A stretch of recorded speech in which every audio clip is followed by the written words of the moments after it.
Sarah Ferguson's bizarre final days in the Royal Lodge. Can you talk to us about how the Duke and Duchess of York, or former Duke and Duchess of York, I should say. It takes a minute to get used to that. It does, doesn't it? How are they coping with this new reality? Yeah, you know, the reports about Fergie and Andrew's sort of days in Royal Lodge, we know that they're on the way out. They will be expected to leave the property in the coming months. For 20 years, she lived inside a royal fantasy. A 100-acre private estate, a staff at her beck and call, a life funded and facilitated by the Crown. Sarah Ferguson, the Duchess of York, didn't just live at Royal Lodge, she was entrenched in it. And she believed that setup, that gilded safety net, would last forever. But last autumn, with the release of a single email, that entire fantasy was terminated. Not gently, not gradually, but with a brutal, palace-enforced finality. This is the story of a fall from grace so severe, so rapid, that even now, insiders say Fergie is struggling to comprehend the reality of life on the outside. Welcome to Royal Family Daily. If you're new here, hit subscribe. The truth inside the palace walls is stranger than fiction, and we reveal it all. Let's be clear about what she lost. Royal Lodge wasn't just a big house. It was a sovereign-owned kingdom within Windsor. A 12-bedroom mansion with multiple cottages, swimming pools, and manicured grounds she shared with her ex-husband, Prince Andrew. After their 1996 divorce, this bizarre cohabitation became their normal. It was the open secret that defined her, the ex-wife who never really left. For 2 decades, it was the ultimate royal freeload, a luxury life without the price tag. Staff maintained the estate. The firm handled the overhead. Fergie's only job was to be Fergie, the bubbly, if perpetually controversial, ex-royal. She built her entire post-divorce identity within those walls, hosting parties, writing books, and leaning on the credibility of that address. It was a gilded trap, and she was the willing occupant, convinced the palace would never dare to change the locks. But that confidence was her greatest miscalculation. The trigger wasn't Andrew's scandals. It was her own words. In September 2024, the Mail on Sunday published a 2011 email Ferguson sent to Jeffrey Epstein. In it, she called the convicted sex offender a supreme friend and humbly apologised for publicly distancing herself from him just weeks before. Palace aides were reportedly stunned. For years, she'd maintained a careful, public facade of propriety regarding the Epstein disaster. This email was undeniable proof. Proof of a deeper, fawning connection. Proof of a willingness to privately cozy up to a monster even after his crimes were known. A spokesman later claimed Epstein threatened to sue her, forcing the grovelling tone. But the narrative was set. It was no longer about guilt by association. It was about her own documented, desperate correspondence. This email gave the palace the concrete evidence it needed, or perhaps the public excuse it wanted, to act. The monarchy's response was immediate, clinical and merciless. The commercial and charitable lifelines she'd clung to were severed with precision.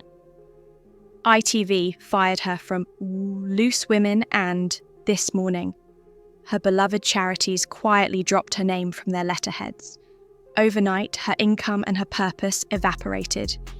This was the first calculated phase of the punishment: total professional isolation, cutting her off from the public platforms and goodwill that gave her relevance and a semblance of independent income. Insiders suggest the King's team, with Prince William applying significant pressure for a harder line, had reached a breaking point. The Epstein email was the final unforgivable misstep in a long list of financial and reputational scandals. It made protecting the wider family brand impossible. But this public shaming was just the preamble to a far more personal eviction. The ultimate blow landed just weeks later.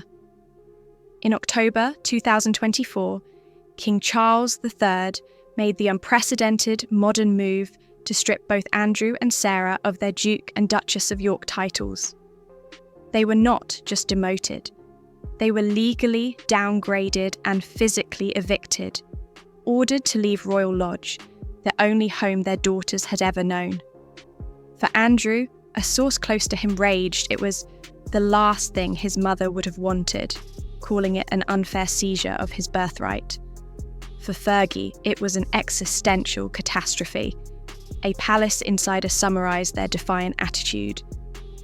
The consensus is Andrew and Sarah are unrepentant. They don't understand how egregious it was to associate with Epstein and to lie about it. They saw themselves as victims of a cruel, weak king, bowing to his son William's pressure. The palace saw it as a surgical, long overdue cleansing of a toxic and costly liability. To understand why this fall is so devastating for her, you have to understand her lifelong financial vortex. Responsibility is a foreign language. Her biography is a case study in royal-enabled excess. Author Andrew Loney, in his book entitled, reveals the late Queen was repeatedly forced to pay off hundreds of thousands in her debts due to outrageous spending.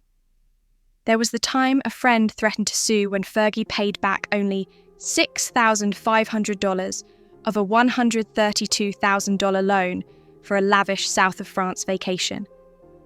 In 2010, she was caught in a News of the World sting, offering access to Prince Andrew for a staggering $750,000 fee. A source close to her circle bluntly stated, Sarah finds it very hard to say no if there's money involved. At Royal Lodge, she reportedly spent over $1 million a year on staff, gifts, and parties. She never cultivated the skill to manage a budget because she never had to. Now, at 66, with her commercial appeal in tatters, her latest children's book was literally pulped.